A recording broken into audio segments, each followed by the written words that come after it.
Greetings, friends. Since young here at the Karate Dojo, hey, I want to take just a minute today and talk about culture and the role of culture in our Karate Dojo, because it's something that we're very conscious about building and maintaining.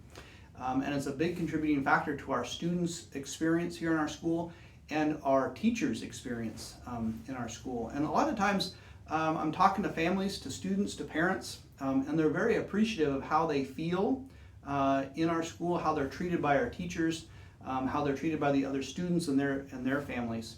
And it all has to come down to culture. As a matter of fact, I get a lot of correspondence from students when they move out of town and they try and find a new dojo to train, and they are very frustrated because they're looking for the same or a similar feeling and experience in a new dojo, and they're not finding it. And that's because we've been very deliberate in building a culture. And so I think of culture as all the values that the people bring together within a community. And it really doesn't have to do with a specific building or anything like that. It has to do with the people inside of that group. And so basically what it comes down to is that we want to be around nice people. Myself personally, I don't enjoy or appreciate people who are mean or rude. And so we want people who join our school to be nice, and we want our teachers and our leaders also to be nice. And so the way that we've accomplished this is through our core values. And actually we've taken it one step further, and we call them immutable laws. These are three things that are non-negotiable in any circumstance. And the three of them are, we're looking for people to be kind, people to be engaged, and a people to be appreciative. And so that's what we expect from our students and families. And that's what our students and families expect from us, from the teachers and the leaders of the dojo.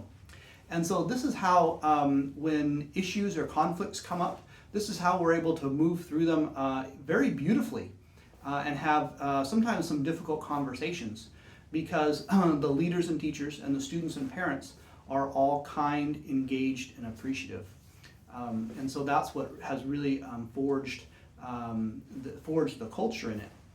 And so when we're trying out new students and new families to see if they're a good fit for our culture, that's the benchmark that we measure them against.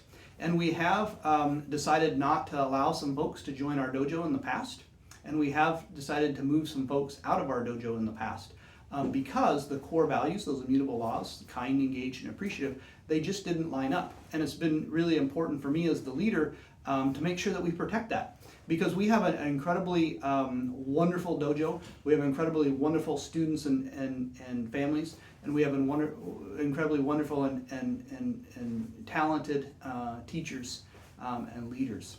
And so that's the idea of culture, is that we want to make this basically a fun place, a happy place for people to come to.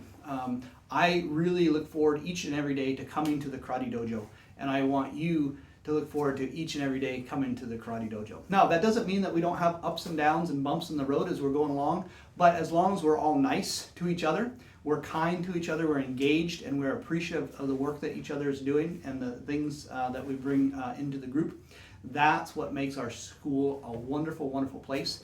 And that's what makes me really excited for what's coming next in our future, because I don't really know all the details of what's going to happen next in our school's future, but I know it's going to be incredible, and we're going to be experiencing it with some really incredible people. So thank you for being part of our dojo. Thank you for, if you're considering to join our dojo, for bringing those building blocks into our school. So we'll see you soon.